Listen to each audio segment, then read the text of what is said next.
Hello all, welcome you all to the next lecture in electronic devices subject. Today we'll be discussing the third topic in the module. In the previous session we had discussed about the formation of energy bands in a solid.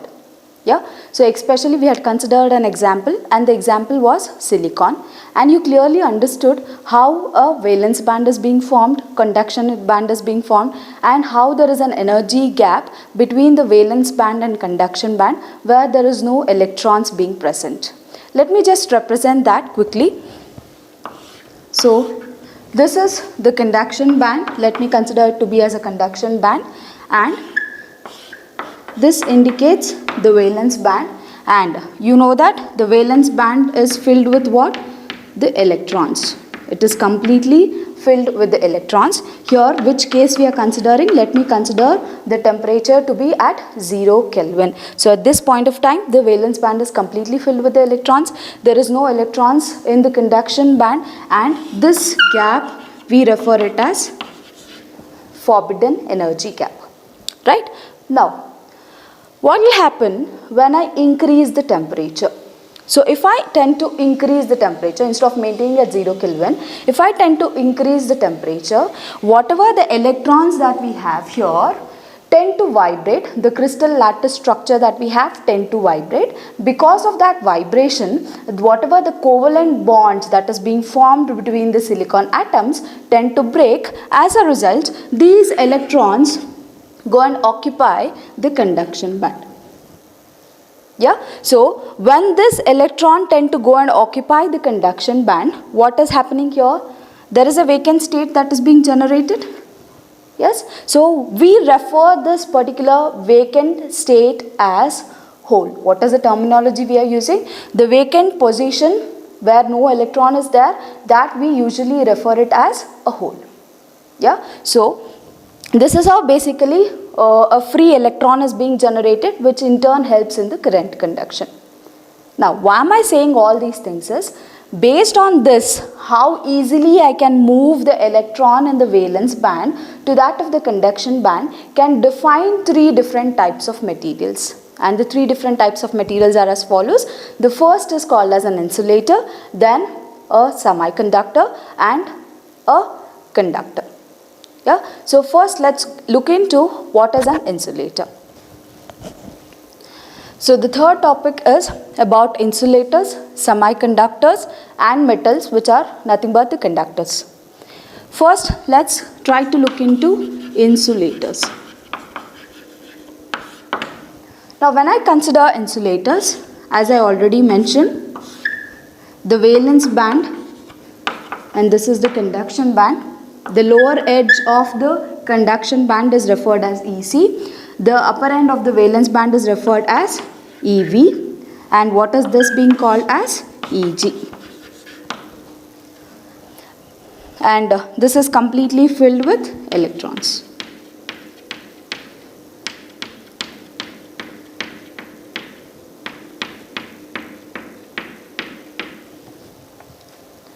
Now, in case of insulators, whatever the forbidden energy gap that we have between the conduction band and the valence band is in such a way that it is way too high, because of which even after changing the temperature or even after providing some optical excitation, you will not be able to move these electrons to that of a conduction band.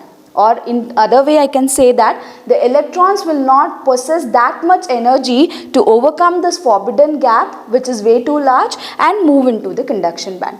As a result, there will not be any electrons present in the conduction band, which helps in the current flow. So that kind of material which will not perform any current conduction is referred as insulators. If I want to take up an example, the example that we have, the insulator example that we can provide is diamond, which has an Eg of value 5 electron volt. So what is the unit that I'll be using in order to refer Eg? It is electron volt, where E is written in a small case and V is written in a uppercase. So what is the amount of Eg value for a diamond? It is 5 electron volt. So my electron is not capable of overcoming this amount of voltage and move into the conduction band. So that's why it is referred as insulators. Yeah. Now the next kind of category that we have is semiconductors.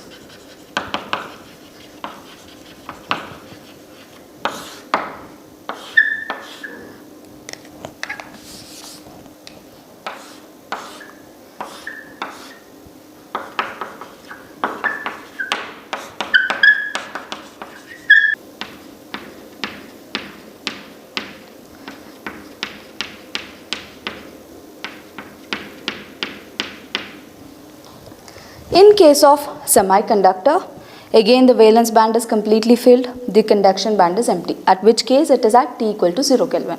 Now, does it look same as that of the insulators? Yes, but what is the major difference that you can find is, here the forbidden energy gap that is there in the insulators is way too high, whereas the forbidden energy gap in case of semiconductors is less. Because of which, when I provide a little thermal excitation or optical excitation, these electrons will gain enough energy to overcome this Eg and tend to move to the conduction band.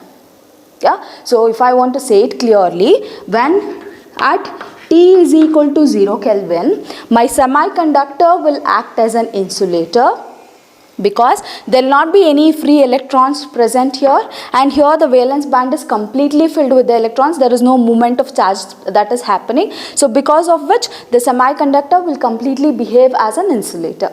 But when I tend to increase the temperature, when it is not equal to 0 Kelvin, at that point of time it tends to move to the conduction band. As a result, there will be free electrons which will help in the current conduction. This is regarding semiconductors. The example that I can point out is silicon, and it has a forbidden energy gap of approximately 1.1 electron volt. So this is the example for a semiconductor.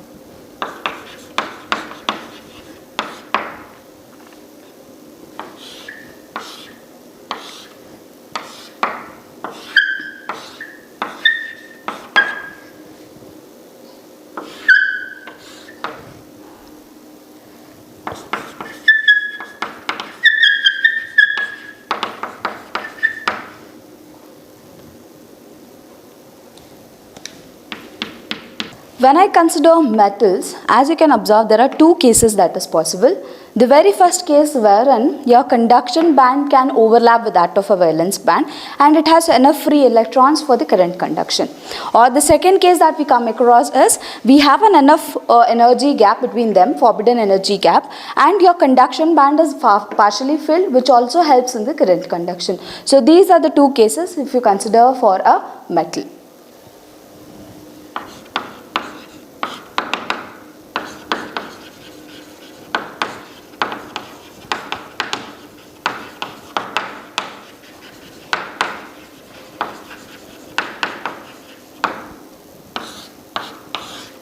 The next topic that we have in the syllabus is 1.4, which speaks about the classification of semiconductors.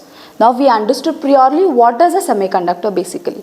Now we are trying to look into what are the different kinds of classifications that we can have on a semiconductor. Yeah, before going into that, let me try to give up an example so that you will clearly understand. So consider there are two bottles, plastic bottles that you have.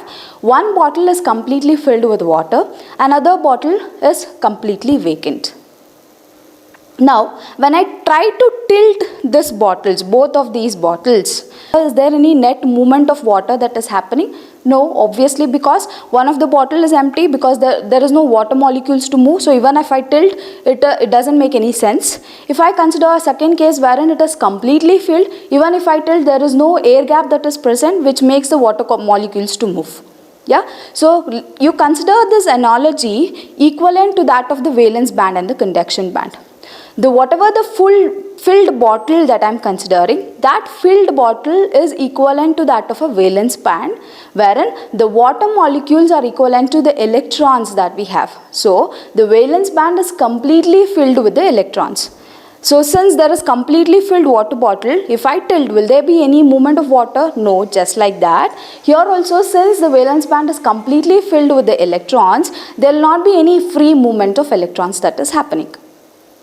If I consider an empty bottle which is being tilted, how can I relate that to? It is nothing but the conduction band which is completely empty of the electrons. So if there is no electrons, there is no movement of electrons, which in turn will result in no current conduction that is flowing. Yeah. So keeping this analogy in mind, let me try to make you understand two different terminologies that we'll be using to understand the classification of semiconductors.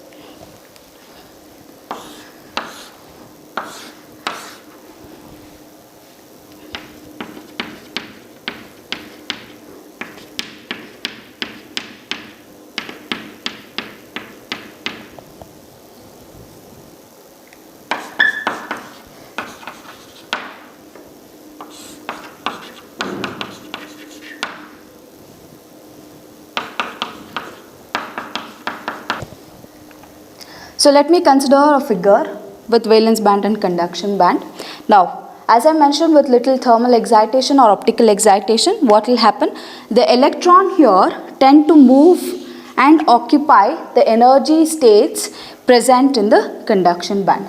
See, always know this point. What is that important point you need to understand here is, whatever the electrons that we have, each of these are present in certain energy states, right? So this always tries to enter into a new energy state whenever we accelerate the electrons in the electric field. So because of which this electron which is present in the valence band tend to occupy an energy state which is empty in the conduction band. Empty in the sense there is no electron as of now. Now it is trying to occupy that energy state. Now once this is happening, the electron will be here. As a result, a hole will be generated.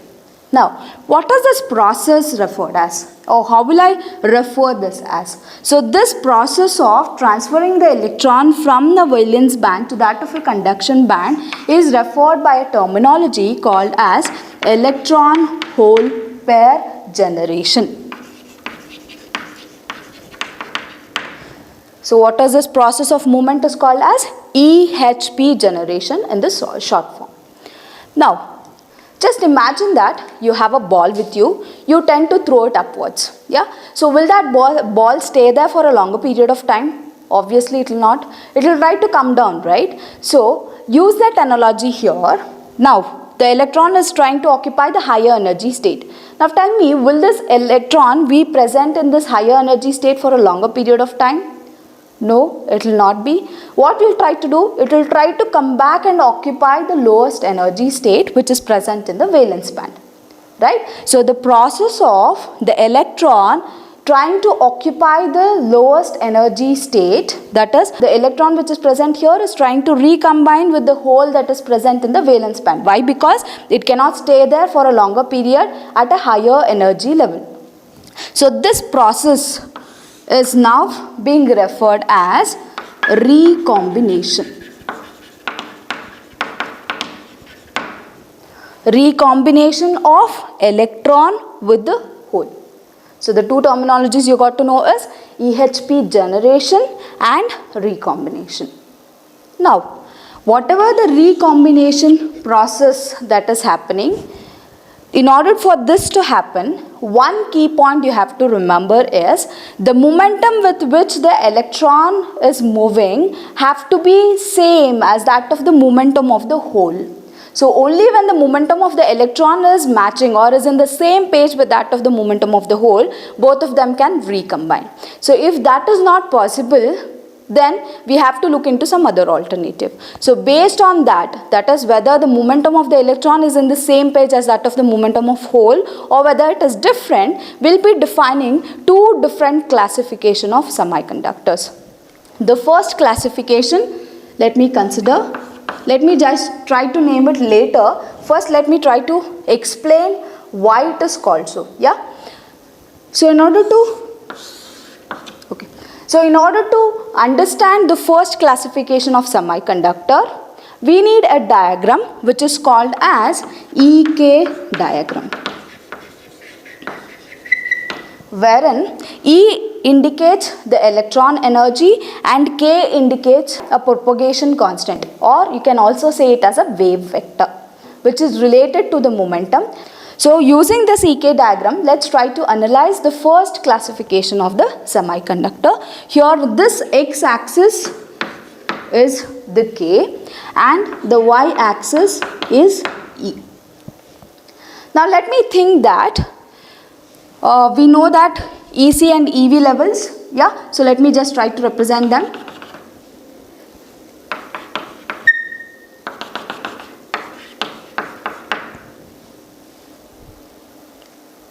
Okay. Now, what is the relationship between this E and K is, I'll not go into the details of the expanded equation. I'll just tell you a simple equation which relates with E and K. So the energy of the electron is basically related to the momentum with a constant and the square of the momentum. So as you can see, the relationship between the electron energy and the momentum is parabolic in nature. Therefore, the function that I have to write here, or the curve that I have to write in order to represent the electrons which is present in the conduction band, the holes which is present in the valence band, should be in the parabolic function. Yeah.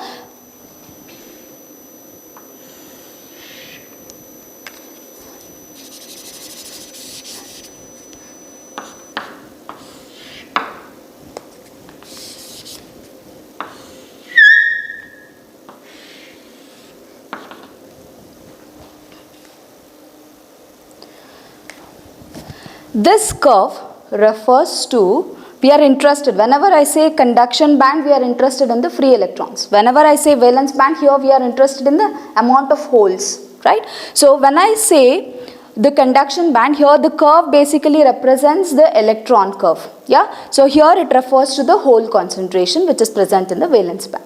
As you can see, this value is K1 and this value is K2.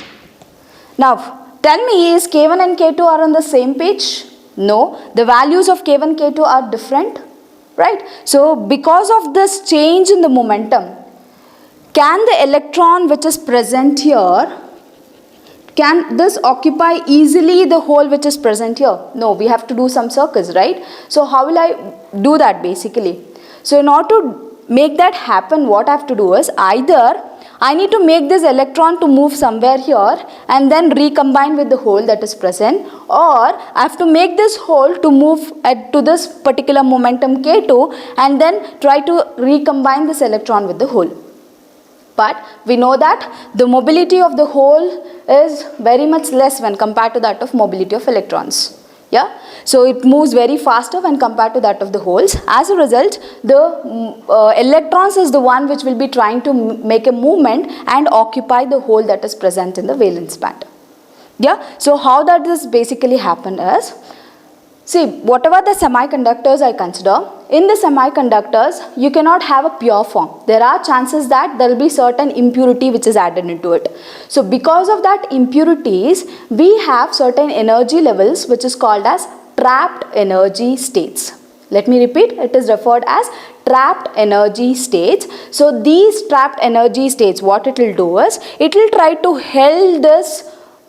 hold these electrons in that state for a certain period of time, and then it will let that electrons to recombine with the holes. So if I want to represent that in this particular EK diagram, let me represent the ET state here. What does ET refers to? It is the trapped energy state. Now what will happen?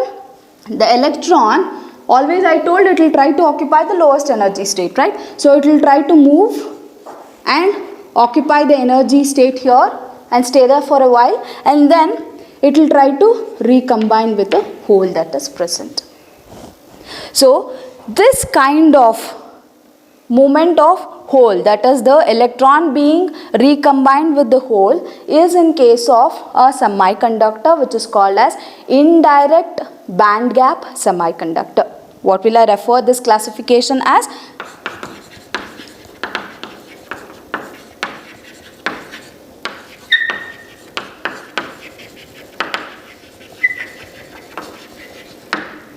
I'll refer this as the first classification, which is indirect band gap semiconductor.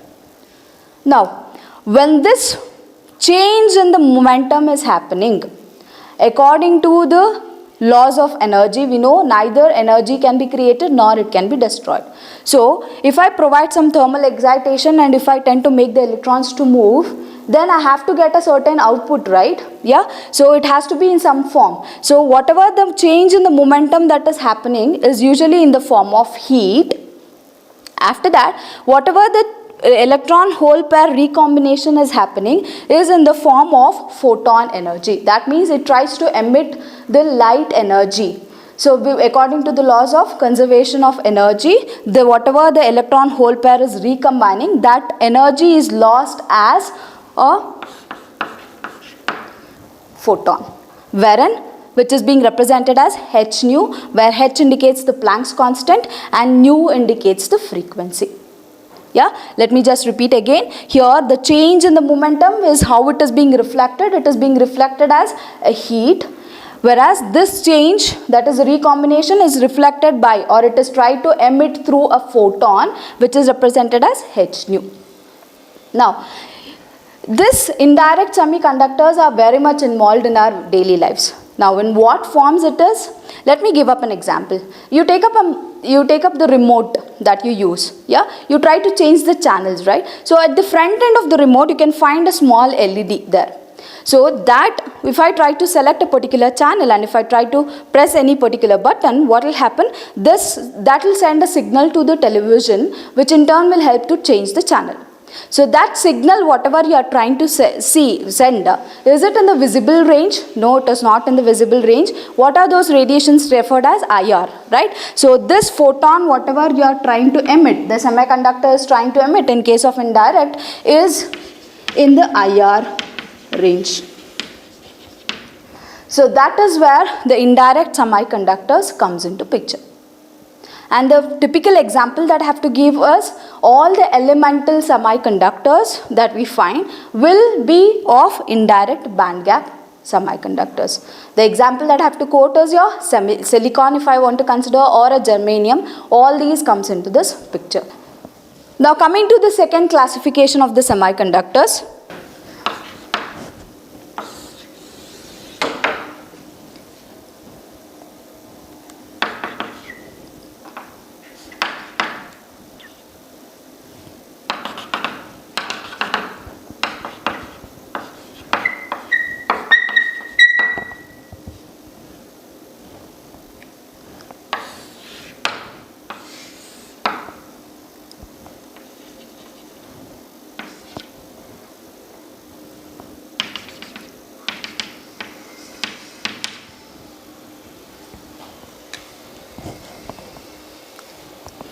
Now if I consider the second type of semiconductor, here you can observe that the wave that I have written in order to represent the electron energy lies in the same momentum as that of the holes in the valence band.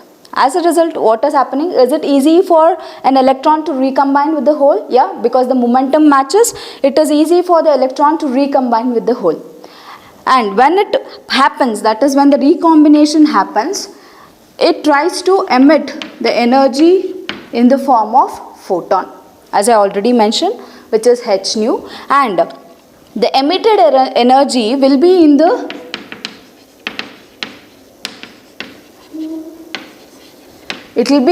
visible range.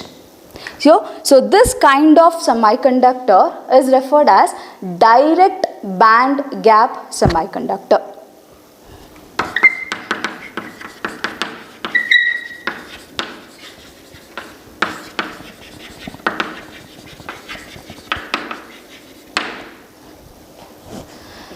So where can I find the application for this? The typical example that I can give is gallium arsenide, which is a compound semiconductor. That why we refer it as compound semiconductor, because a combination of gallium as well as arsenide. Yeah.